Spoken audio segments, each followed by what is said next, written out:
السلام علیکم ورحمۃ اللہ وبرکاتہ. اعوذ باللہ من الشیطان الرجیم. بسم اللہ الرحمن الرحیم. وهو الذی انشأ جنات معروشات وغیر معروشات والنخل والزرع مختلفا اکلہ والزیتون والرمان متشابہ وغیر متشابہ. کلوا من ثمره اذا اثمر وآتوا حقه يوم حصاده ولا تسرفوا انه لا يحب المسرفين. وہی وہ اللہ تبارک و تعالی ہے جس نے باغوں کو پیدا کیا. جو باغ اس میں بیلیں ہیں جو ٹٹیوں اور دیواروں پر لترائے جاتے ہیں، چڑھائے جاتے ہیں اس کے ذریعے سے، اور ایسے درخت بھی ہیں جو خود کھڑے ہوتے ہیں. والنخل والزرع، اور وہی اللہ تبارک و تعالی ہے جس نے کھجوروں اور کھیتیوں کو پیدا کیا. مختلفاً اکلہ، جس سے کھانے پینے کے مختلف چیزیں حاصل کی جاتی ہیں. والزیتون والرمان، اور اسی اللہ تبارک و تعالی نے زیتون اور انار کو پیدا فرمایا. متشابہ وغیر متشابہ، جس کے شکل و صورت تو ملتے جلتے ہیں لیکن ذائقے بالکل مختلف ہوتے ہیں. کلوا من ثمرہ اذا اثمر، جب وہ درخت یا بیلیں پھل لائے تو اس میں سے پھل کھاؤ. وآتوا حقہ یوم حصادہ، اور اس کے کٹائی اور چنائی کے دن اس کا حق دے دو. ولا تسرفوا، اور دیکھو اسراف مت کرو. انہ لا یحب المسرفین، کیونکہ اللہ تبارک و تعالی اسراف کرنے والوں کو پسند نہیں فرماتے. محترم سامعین کرام، سورۃ الانعام سورہ نمبر 6 اور اسی سورت سے بھی آپ کے سامنے آیت نمبر 141 تلاوت کی گئی. 141 نمبر کی آیت کریمہ اور آیت کریمہ کا ترجمہ بھی اللہ تبارک و تعالیٰ کی اذن اور توفیق سے آپ کے سامنے پیش کیا گیا.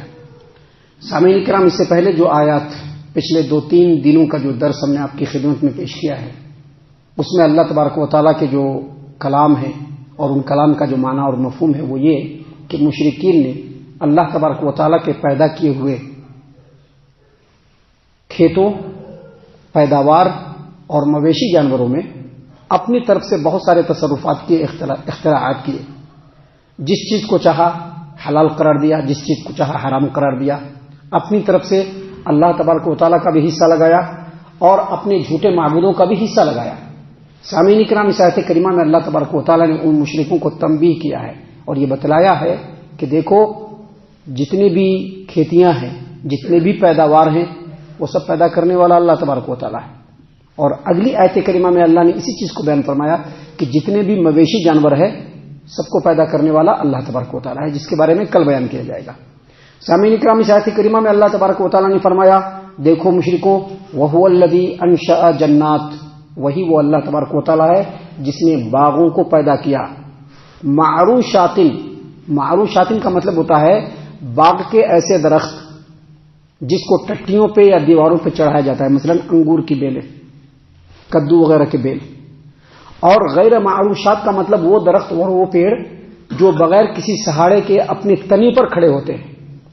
سامعین کرام، آیت کریمہ کے اس ٹکڑے کی تفسیر میں حافظ ابو جعفر ابن جریر طبری رحمۃ اللہ علیہ نے تفسیر الطبری میں عطا خراسانی سے، اور انہوں نے سیدنا عبداللہ ابن عباس رضی اللہ عنہما سے روایت کیا کہ معروشات کا مطلب ہوتا ہے انگور کی بیلیں جس کو دیواروں پر چڑھایا جاتا ہے، اور غیر معروشات کا مطلب ہوتا ہے وہ درخت، تناور درخت جو اپنے تنوں پہ کھڑا ہوتا ہے.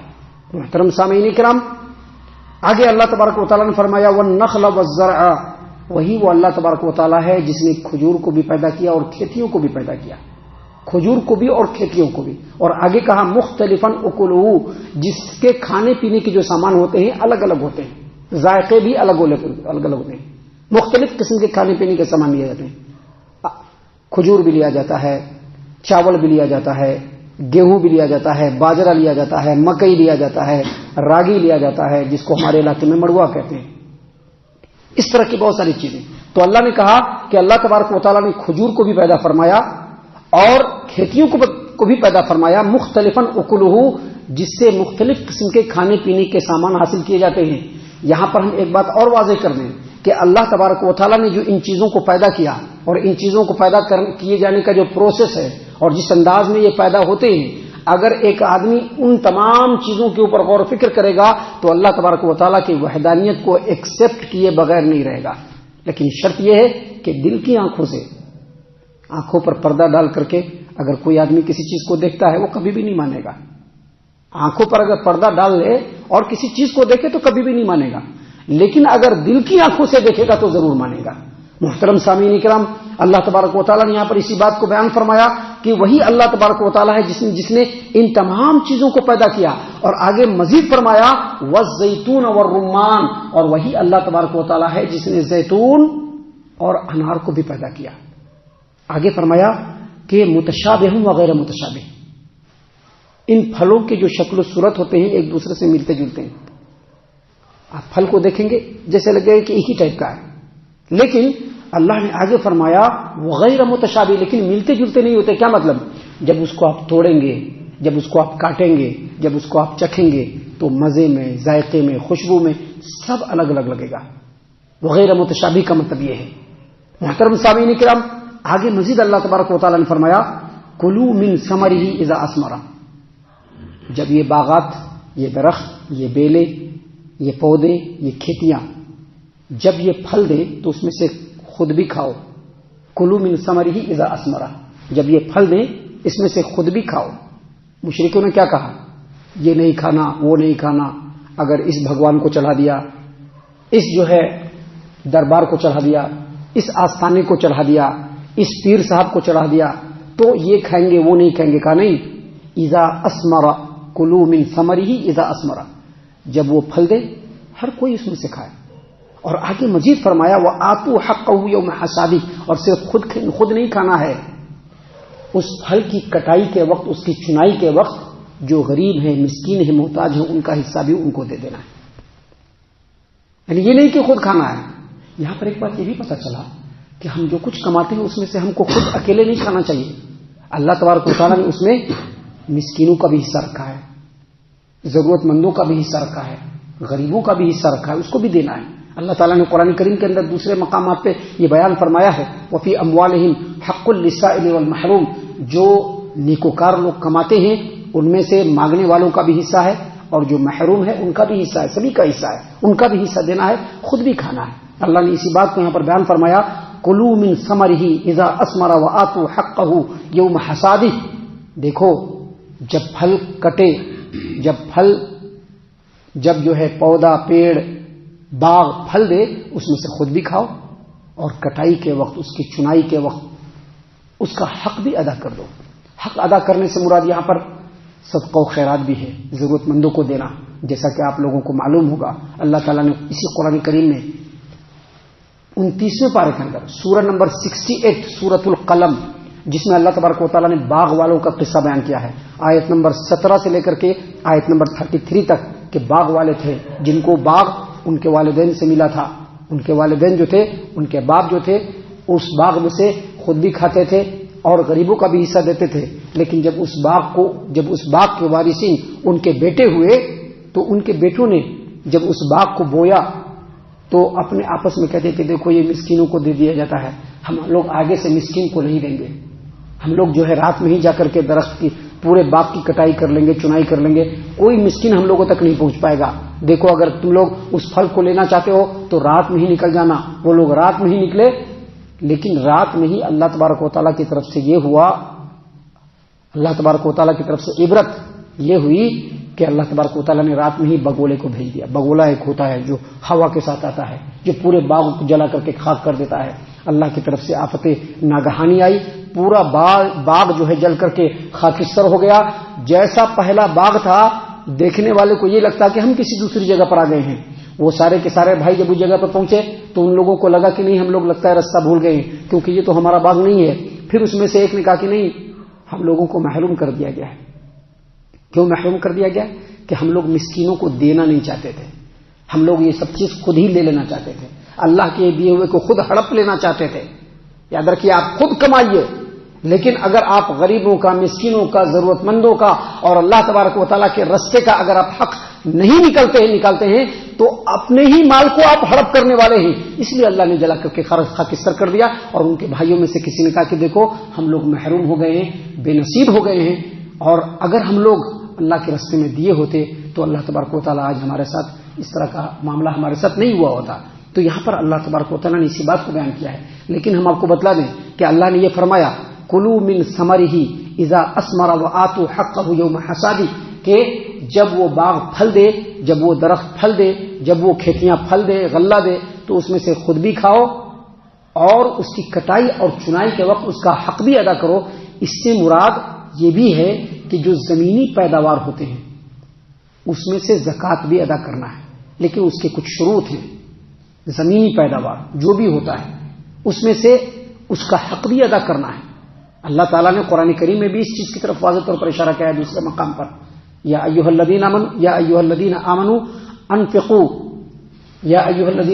انفقوا من طیبات ما کسبتم ومما اخرجنا لکم من الارض، اے ایمان والو اپنی کمائی میں سے بھی جو پاکیزہ کمائی ہے اور جو زمین سے ہم تم کو دیتے ہیں اس میں سے اللہ کے راستے میں خرچ کرو. اس سے مراد زکوٰۃ ہے. اور زکوٰۃ کیسے ادا کرنا ہے؟ زکوٰۃ ادا کرنے کے شروط یہ ہیں کہ جو بھی پیداوار ہو، اگر 5 وسق ہوگا جس کو 653 کلو گرام، 650 پر 3 کلو گرام، اگر اتنا ہے یا اس سے زیادہ پیداوار ہے تو اس میں سے زکوٰۃ دینا پڑے گا. اگر اس سے کم ہے تو زکوٰۃ نہیں دینا پڑے گا. کتنا زکوٰۃ دینا پڑے گا؟ اب زمینی پیداوار ہے، ایسے ہی تو نہیں اگ جاتا، اس کے پیچھے محنت لگتی ہے اور پانی پٹانا پڑتا ہے. تو مین پانی کا مسئلہ ہے.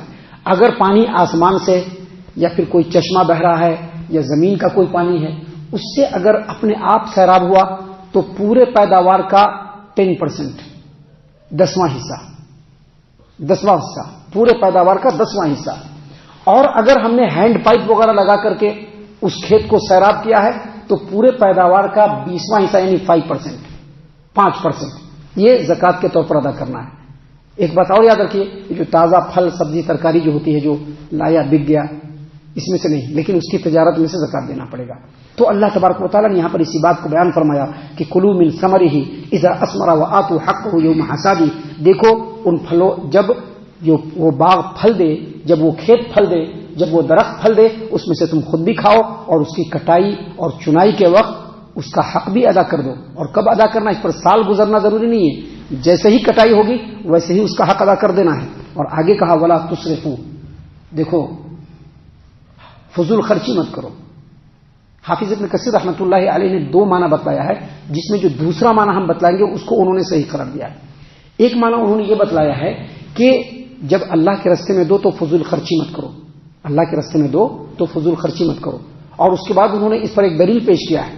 دلیل یہ پیش کیا ہے کہ ثابت بن قیس بن شماس، ان کے کھجور کے باغ کی توڑائی ہوئی اور سارا کھجور جب آیا تو انہوں نے کہا کہ آج جو بھی میرے پاس آئے گا اس کو اس کھجور میں سے ہم کھلائیں گے. اور اس کے بعد انہوں نے دینا شروع کیا تو شام تک ختم ہو گیا.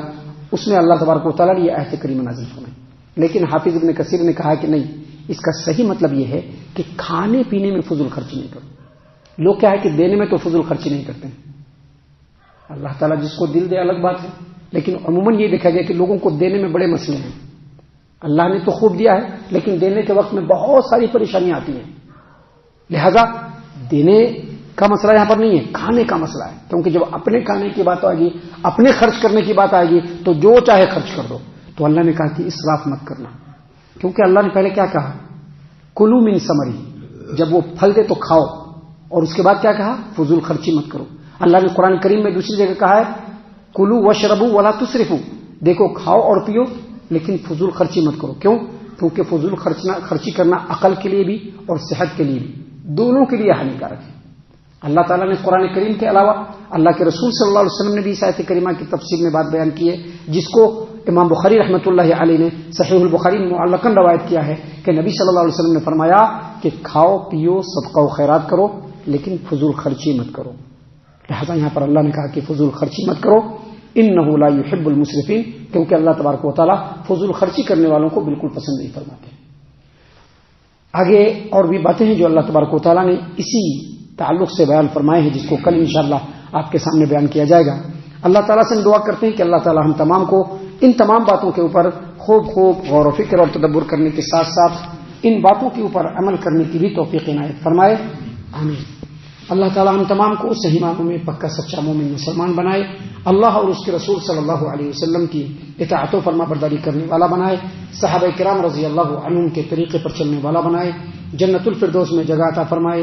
اے اللہ ہم تمام کو جہنم سے پناہ دے، اے رب العالمین ہم تمام کو جہنم سے پناہ دے، اے مالک الملک ہم تمام کو جہنم سے پناہ دے، آمین یا رب العالمین، وما علینا الا البلاغ المبین۔ تبارك الذي نزل الفرقان على عبده ليكون للعالمين نذيرا